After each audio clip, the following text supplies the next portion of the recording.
Hmm.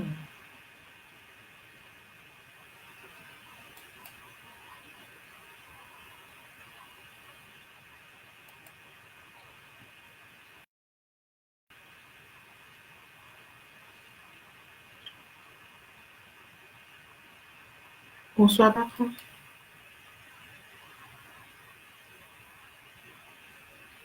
Alors, je regarde s'il y a quelqu'un de connecté. Bon, du coup, je peux faire mes partages.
Alors, j'espère que votre semaine s'est bien passée, que ta semaine s'est bien passée d'ailleurs, que ta semaine s'est bien passée, que tout va bien pour toi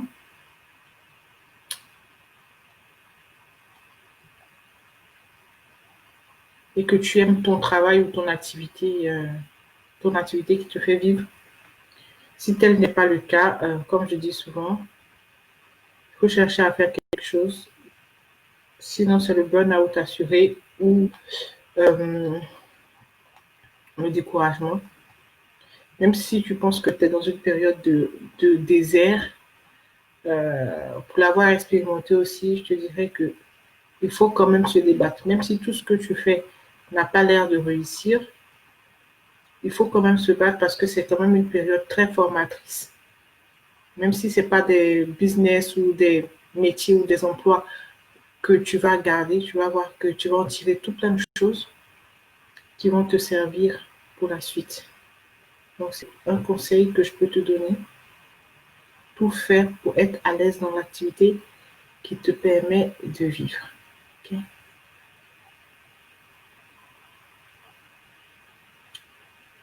Alors,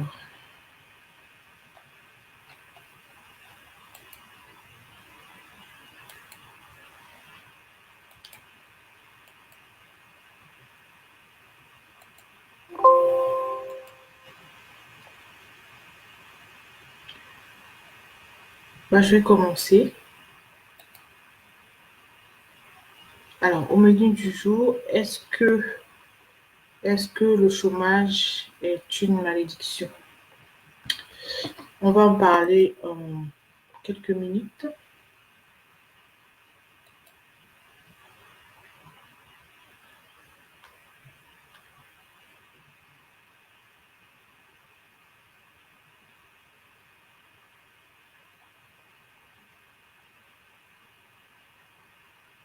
Alors, déjà, je suis en train de te faire le partage de mon écran. Donc, j'attends que ça finisse de ramer.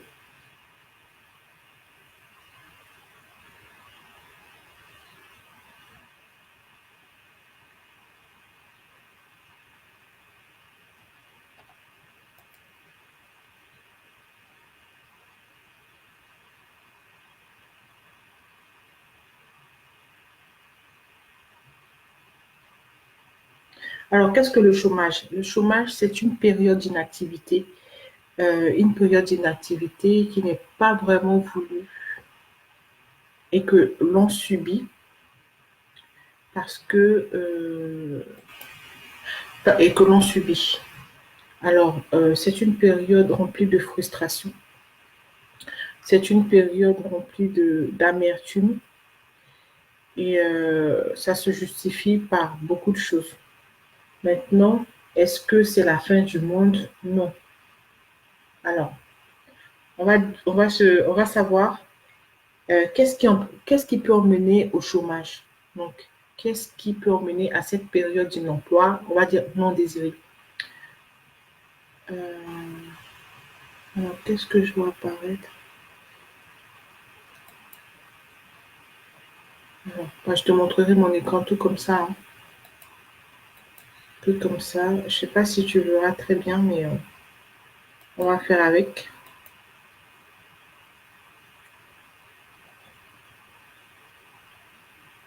Voilà. Maintenant que...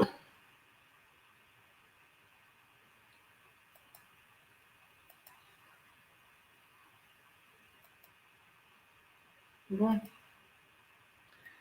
Donc, je disais tout à l'heure, qu'est-ce qui peut emmener au chômage? Alors, il y a, tu peux être au chômage par la fin d'un CDD. D'abord, par un emploi que tu n'as jamais trouvé. Il y a des personnes qui n'ont jamais eu de boulot, au fait, qui peut-être qu'ils ne se sont pas donné les moyens, en tout cas, qui n'ont jamais eu le boulot qu'ils espéraient. Maintenant, est-ce qu'ils ont eu des petites choses comme ça à se mettre sous la dent? Oui, certainement, mais qui n'ont jamais pu trouver le métier qu'ils voulaient, même avec la formation qui convenait. C'est-à-dire, il y a des personnes qui ont fait des études et tout pour un métier bien précis, mais qui n'arrivent pas à trouver du boulot dans ce métier-là.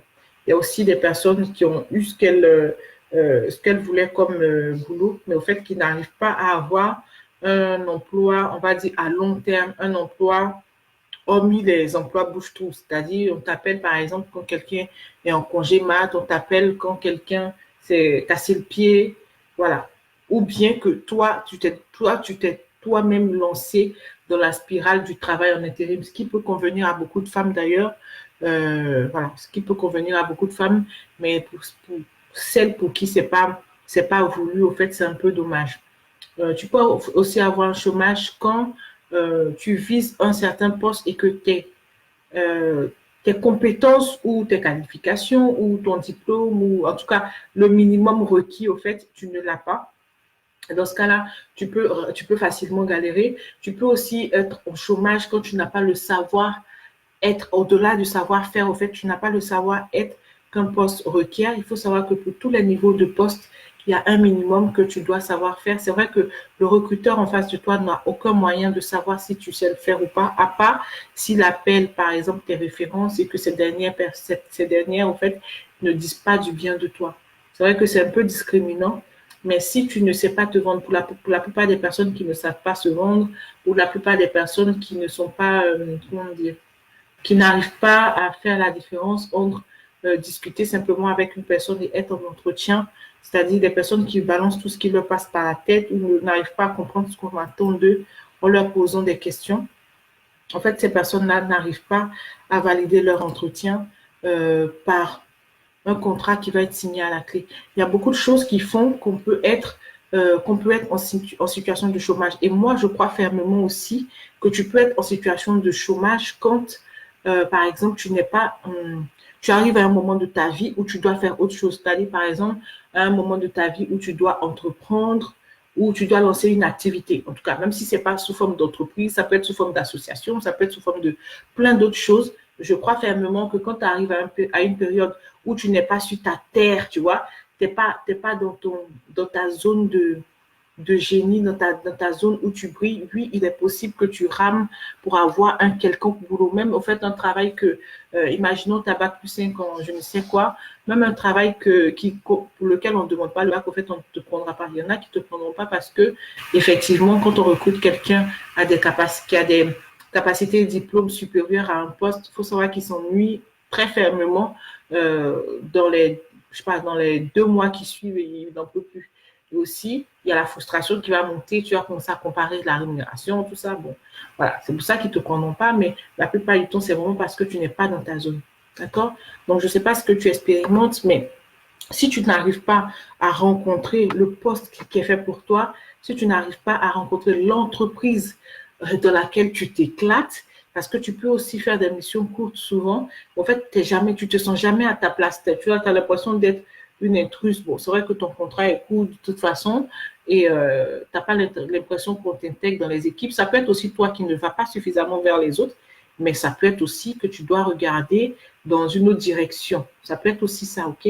Voilà. Donc, en fait, cette inactivité forcée implique beaucoup de choses. C'est-à-dire que même au niveau psychologique, à force d'expérimenter le chômage, au fait, tu peux commencer à devenir parano, te sentir rejeté dans tout ce que tu fais.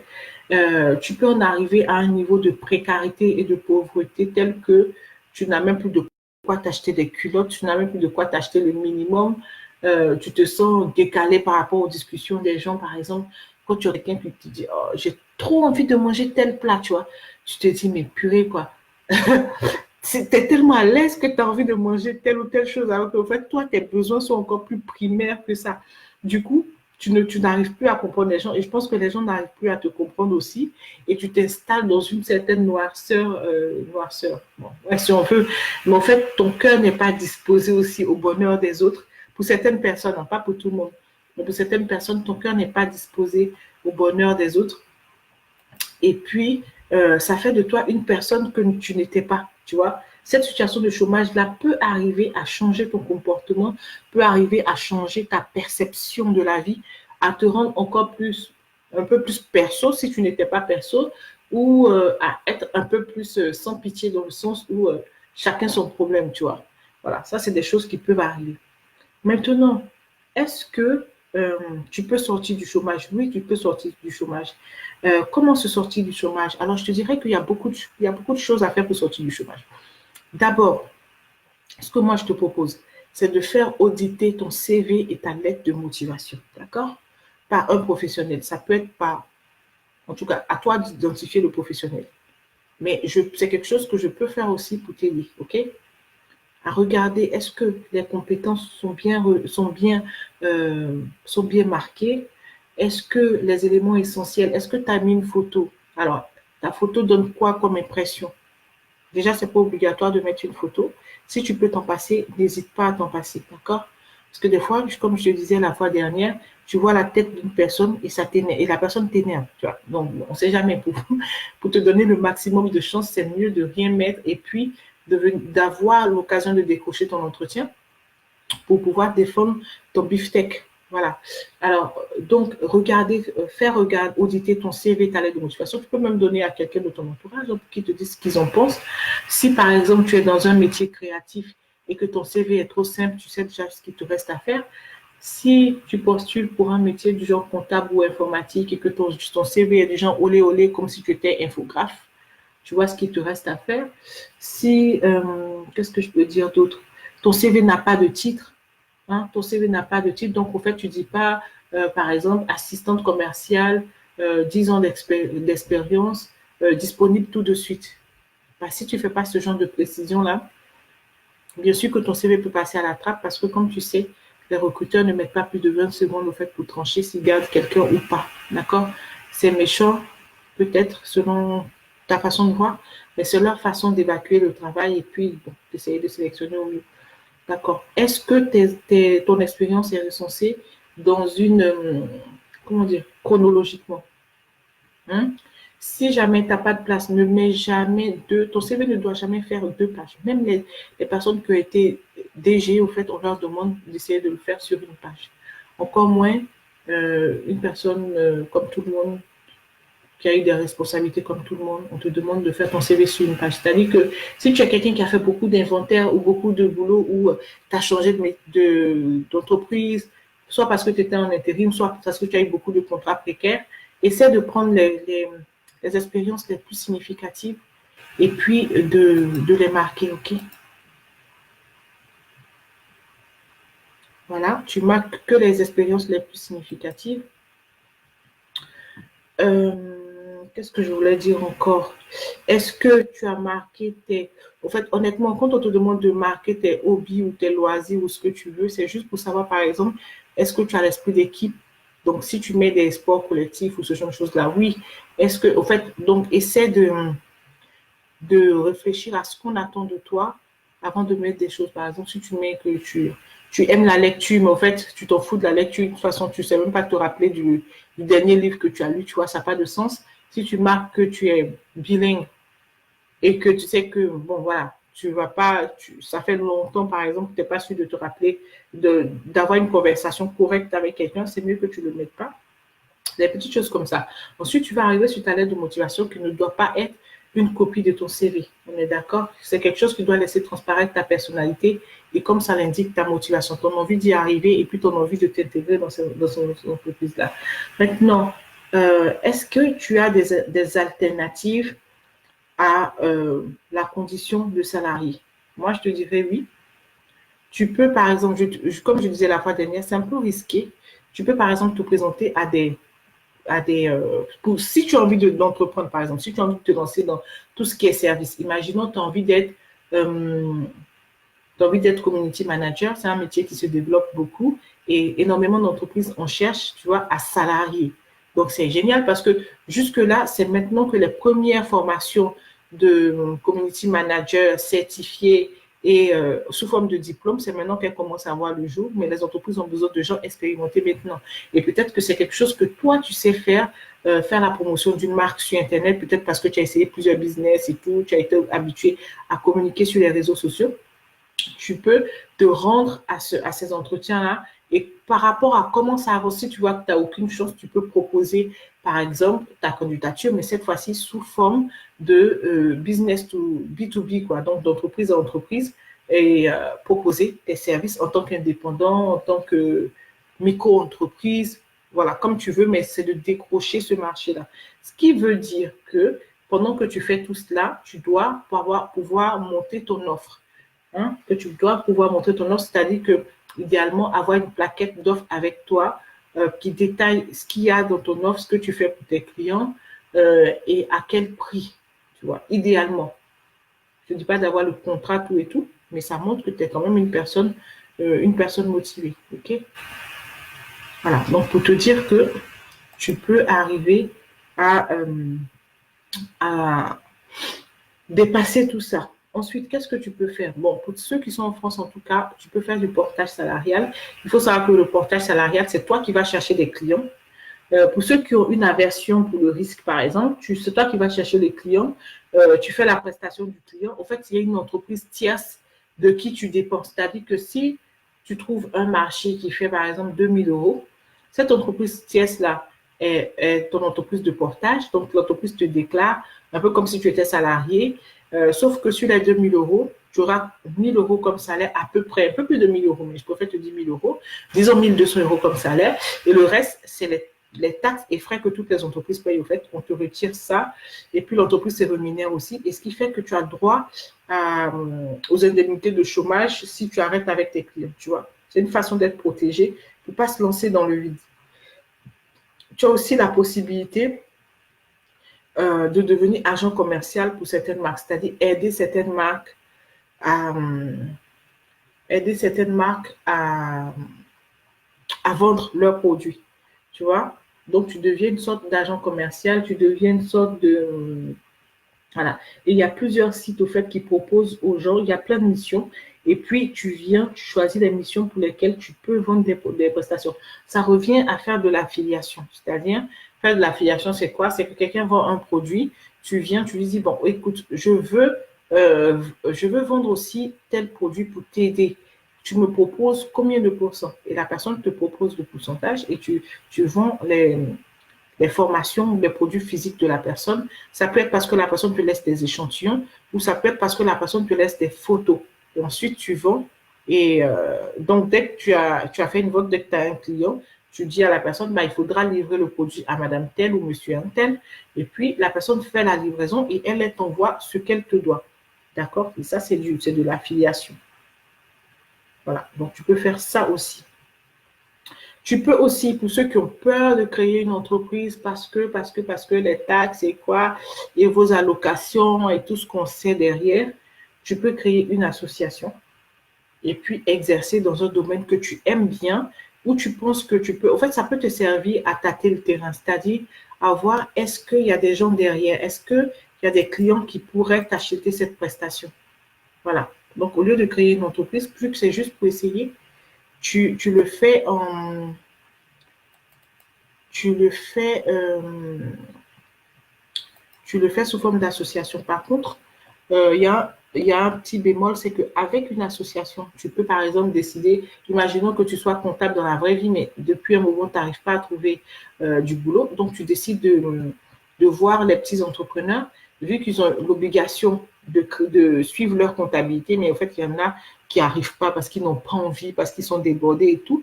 Ils ont un expert comptable, c'est vrai, mais il y a de la petite comptabilité à faire avant que ça arrive à l'expert comptable qui va certifier les choses et tout. Donc, toi, tu peux leur proposer de le faire à leur place. D'accord? C'est quelque chose que tu peux facilement faire. Et au fait, ça te fait de la rentabilité.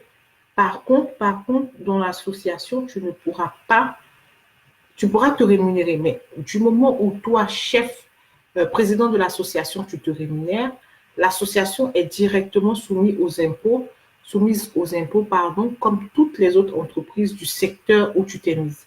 Voilà. Et pour que ce soit considéré comme une association à but non lucratif, donc pour qu'il n'y ait pas de taxes, d'impôts, de tout ce que tu veux, il faut que les tarifs que tu proposes soient moins qu'une entreprise du secteur privé qui fait la même chose.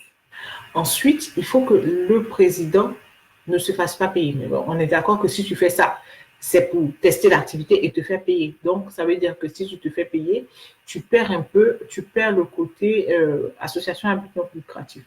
Voilà. Mais c'est pas grave, c'est juste pour tester ton activité, savoir si tu peux te lancer et tout.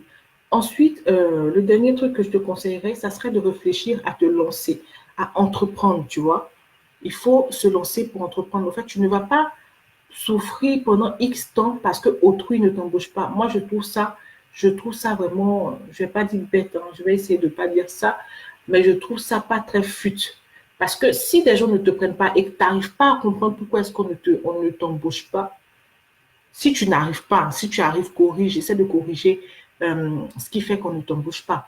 Mais si tu n'arrives pas à corriger, tu n'arrives pas à faire le point, moi, je te conseille de réfléchir. Déjà, l'entrepreneuriat, ce n'est pas fait pour tout le monde. Concrètement, tout le monde peut le faire, mais tout le monde n'a pas le cœur qu'il faut pour supporter les épreuves qui vont avec. Par contre, est-ce qu'il y a la gratification au bout? Oui, il y a largement la gratification au bout. Est-ce qu'il y a du stress dedans? Oui, il y a beaucoup de stress. Alors là, je veux interpeller les personnes qui n'arrêtent pas d'écouter et les motivateurs et les gens qui parlent de Dieu toute la journée et qui vous disent oui, tu vas y arriver, amen, tu vas amen.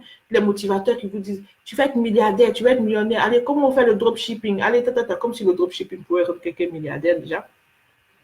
Euh, Comment tu as fait ça? Comment tu as. En fait, c'est un peu une sorte d'opium, en fait. Vous êtes dans une boulimie d'encouragement, vous êtes dans une boulimie de motivation sans jamais passer à l'action. Au fait, tu sais, il n'y a que le passage à l'action qui est vrai.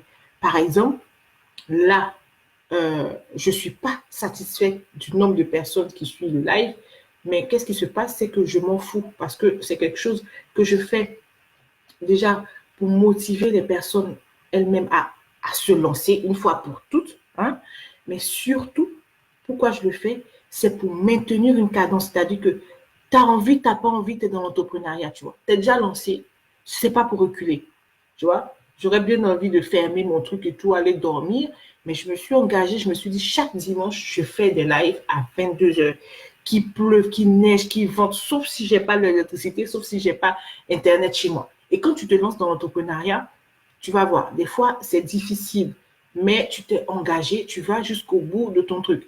Et au fait, quand tu restes là à être dorloté à la motivation, c'est-à-dire que des gens vont te motiver toute la journée. Oui, tu vas être riche, tu vas être allez, plein de développement personnel à gauche. Le développement personnel est nécessaire. Mais quand même, il ne faut pas abuser. Je veux dire, il y a un moment, tu t'arrêtes, tout ça, tu arrêtes et tu passes à l'action. Pourquoi est-ce que tu ne sais pas par où commencer? C'est parce que tu as tellement écouté des gens que tu fais une boulimie d'informations. Là, ta tête, elle n'en peut plus, ton ventre n'en peut plus, tu es pleine, tu es rassasié, tu ne sais plus par quoi commencer. Et quand tu es embrouillé, puisque tu as trop d'informations, tu te remets à écouter encore des motivateurs plutôt que, par exemple, d'écouter des personnes qui vont te coacher concrètement dans le business dans lequel tu veux te lancer. Parce que ça dépend aussi dans quoi est-ce que tu veux te lancer. Si tu veux te lancer dans la création de valeur, la création d'entreprise, comme je te dis, il n'y a que ça de vrai. Créer de la valeur, c'est-à-dire quoi? Regardez autour de toi, les gens ont besoin de quoi? qu'est-ce qu'il y a en nombre insuffisant? Par exemple, tu es dans une ville où il n'y a pas beaucoup de coiffeuses, il n'y a pas beaucoup de coiffeuses. Déjà des coiffeuses qui ont un magasin physique. Pourquoi est-ce que tu ne fais pas un site où tu recenses les coiffeuses africaines dans ta ville? Ça, je parle de celles qui sont en Occident. Mais si tu es par exemple au pays, dans ton pays, par exemple, de naissance, tu peux penser, il y a tout plein de choses encore à faire. Il y a tout plein de choses. Si tu t'en sors bien sur Internet, bah, tu peux proposer à d'autres femmes de leur montrer comment est-ce que même déjà on ouvre son compte Facebook, comment est-ce que Facebook c'est fait pourquoi, comment est-ce qu'on fait Word, comment est-ce qu'on fait Excel, à quoi ça va leur servir après.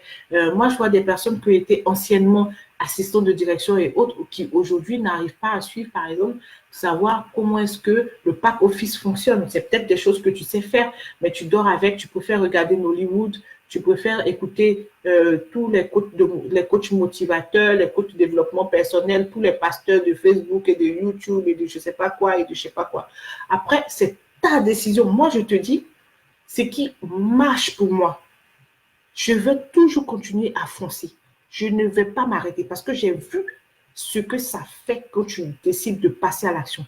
Si tu es dans un chômage chronique et que tout ce que tu trouves à faire, c'est de prendre le biberon de la motivation matin, midi, soir, tu ne veux pas passer à la bouillie, tu ne veux pas passer à la nourriture solide, c'est-à-dire te confronter à ton marché, accepter le rejet de tes clients qui vont te dire que ton produit ne les intéresse pas. En fait, c'est pas toi qui les intéresse pas, c'est ton produit. Faut prendre les choses telles qu'elles sont, il ne faut pas le prendre personnellement. Tu améliores ce que tu es en train de proposer. Peut-être que c'est quelque chose qui est trop en dessous de ce qu'elles espèrent ou quelque chose qui est trop au-dessus où tu es. Ce que tu proposes est est prématuré pour ton marché qui n'est pas encore mûr. Je pense que si dans les années 90 ou quoi, peut-être quelqu'un avait parlé de créer l'iPhone, tout le monde l'aurait lapidé peut-être, tu vois. Voilà. Donc, tu regardes tout ça et puis tu essaies d'arranger ce que tu es en train de proposer.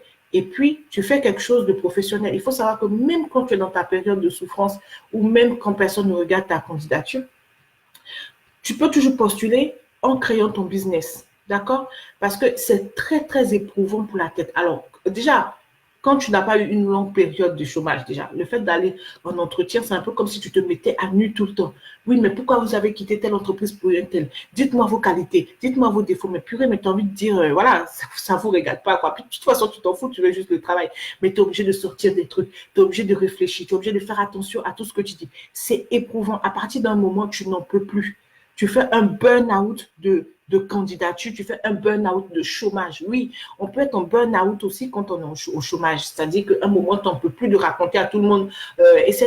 Si tu connais quelqu'un qui a besoin de mes services ou tu en as marre de chercher à être pistonné, tu en as marre de toujours être la personne qui peut rien s'offrir, et puis tu en as marre aussi d'être, pour ceux qui sont dans les pays en voie de développement, ceux qui sont en Afrique et puis dans bien d'autres endroits, au fait, en général, tu penses directement au concours. Tu te dis, bon, il faut que je réunisse de l'argent pour faire mon concours. Bon, en fait, finalement, ils vont bouffer ton argent, tu n'auras pas le concours, donc tu n'auras pas de travail. En fait, cet argent-là, si tu réfléchis bien, tu peux faire plein de choses.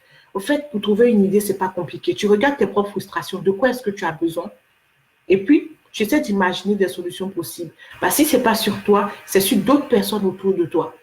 Sur d'autres personnes autour de toi. Comme je dis souvent, si tu es une jeune fille et que tu aimes bien jouer avec les enfants, tu trouves une personne qui sait faire le clown et puis vous animez les anniversaires ensemble. Il n'y a pas que ça à faire, il y a plein d'autres choses à faire. Parce que moi aussi, je suis maman de 3 enfants et puis je ne vais je vais pas donner accès à mes enfants ou même aux enfants des autres aussi à n'importe qui, tu vois. Donc, il y a une certaine communication à faire pour que les mamans aient confiance en toi pour te donner leurs enfants. Tout ça, ça reste du business. Même si tu penses que c'est des petites sommes, mais c'est de petites sommes en petites sommes qu'un jour, tu pourras rentrer dans un domaine qui est encore plus grand et puis qui te fait kiffer, tu vois. Donc, c'est tout doucement, mais à toi aussi de te donner les moyens de pouvoir y arriver. OK? Donc, c'est ce que j'avais à te dire aujourd'hui. Et pour ce faire, j'ai sélectionné un livre. Alors, je te le montre par ici. C'est un livre qui s'intitule Rompre avec la malédiction du chômage. C'est le livre d'une consoeur qui s'appelle Rose-Marie Bouboutou. Il ne coûte pas cher, il coûte 4,99 €. C'est un livre numérique. Au fait, là-dedans, elle parle de sa propre expérience en tant que quelqu'un qui recherchait du travail, dans quelle position elle était et qu'est-ce qui l'a aidé à sortir de là. Donc, là-dedans, elle te donne 7 clés tirés de la Bible sur lesquels tu pourras t'appuyer pour faire tes proclamations, sur lesquels tu pourras t'appuyer aussi pour te battre, pour gagner en compatibilité, pour faire un travail mental et spirituel pendant cette période de chômage ou cette période, tu peux être en emploi, mais peut-être que tu espères mieux. Peut-être que ton boulot est tellement mal payé que ça correspond même à un chômage, tu vois. Donc, ça te permet de tenir pendant cette période-là et puis de faire des choses appropriées dans ta tête et spirituellement parce que tu sais que Dieu t'a créé pour dominer et non pas le contraire. Et aussi, tu pourras prier pour sortir de cette période avec audace et ferveur. Ensuite, au fait, le livre est divisé en deux parties. La deuxième partie va te permettre de faire des efforts dans le sens de ce que Dieu a prévu pour toi. Comme je disais tout à l'heure, si tu n'es pas sur ta terre, tu ne pourras pas avoir des bénédictions, tu vois. Donc, c'est important que tu te concentres sur toi pour savoir qu'est-ce que tu veux, de quoi est-ce que tu as besoin, dans quoi est-ce que tu veux te réaliser, qu'est-ce que tu sais faire, dans quoi est-ce que tu t'éclates, tu vois. Tu as besoin de savoir tout ça avant de te lancer pour ne pas faire les choses n'importe comment. Tu as besoin de savoir le plan de Dieu pour toi, surtout si tu es à fond dans la religion et que tu as besoin d'être connecté pour te sentir à l'aise. Et puis aussi, ça te donne l'attitude au travail, ça te donne le savoir que tu dois maîtriser au-delà de ton travail. Voilà. Donc, c'est ce que j'avais à te dire aujourd'hui. J'ai mis le lien du livre dans le début de ma vidéo. Je t'ai mis aussi le lien pour mon atelier CV et lettres de motivation. J'ai t'ai aussi mis le lien pour mon programme complet qui est celui de décrocher le poste. D'accord? Ensuite, dans quelques semaines, je vais faire une formation sur le fait de pouvoir comment je vais dire ça, mettre sur pied une entreprise, s'épanouir et mettre sa famille à l'abri, même quand on est sans papier en Occident. D'accord? Si c'est quelque chose qui t'intéresse, n'hésite pas à me contacter parce que je pense que, comme Dieu l'a dit dans la Bible, au fait, quand tes pieds ont foulé une terre, ce pays t'appartient et tu l'as en héritage. Donc, si tu veux réclamer ton héritage, par contre, il faut maîtriser les lois de ce pays-là. Il faut connaître les règles, il faut savoir contre qui tu te bats. Et puis, voilà, pour avoir le maximum de chance avec toi, pour avoir un minimum de bonheur, pour pouvoir te retrouver. Parce que quand tu es dans ce genre d'aventure de sans-papier, consort de précarité, ça te mélange tellement que des fois, tu ne sais même plus qui tu es ballotté de tous les côtés. Si tu as envie de reprendre le contrôle de ta vie et puis d'arrêter de vivre selon les on dit, on fait comme si, on fait comme ça, un beau matin, tu vas retrouver la police ou bien l'obligation de quitter le territoire. Après, c'est toi qui vois. Et au fait, il serait bien que pendant cette période, tu apprennes à gagner ta vie, que ce soit en France ou ailleurs. C'est-à-dire que même si le pire t'arrivait, même si on te rapatriait, que tu puisses pouvoir gagner ta vie, même dans ton pays, tu vois. Ça veut dire que ton passage dans le pays où tu es, en fait, il faut que ça t'ait apporté quelque chose. Il faut que tu maîtrises des connaissances. Tu ne peux pas venir en Occident et repartir la tête vide. Tu vois, parce qu'on a beaucoup de choses à notre portée et tu as besoin que quelqu'un t'explique. Les gens de ton entourage ne vont pas toujours t'expliquer. Des fois parce qu'ils n'ont pas envie et des fois parce qu'ils ne connaissent pas. D'accord? Donc, si tu as envie de reprendre ta vie en main, au fait, tu sais ce qu'il te reste à faire. Je te laisse me contacter. Ok, bah, je vous remercie pour votre présence. Merci beaucoup. Et puis, je vous souhaite une excellente soirée, à moins que quelqu'un ait une question et je répondrai dans les commentaires. Merci beaucoup. Ciao, ciao.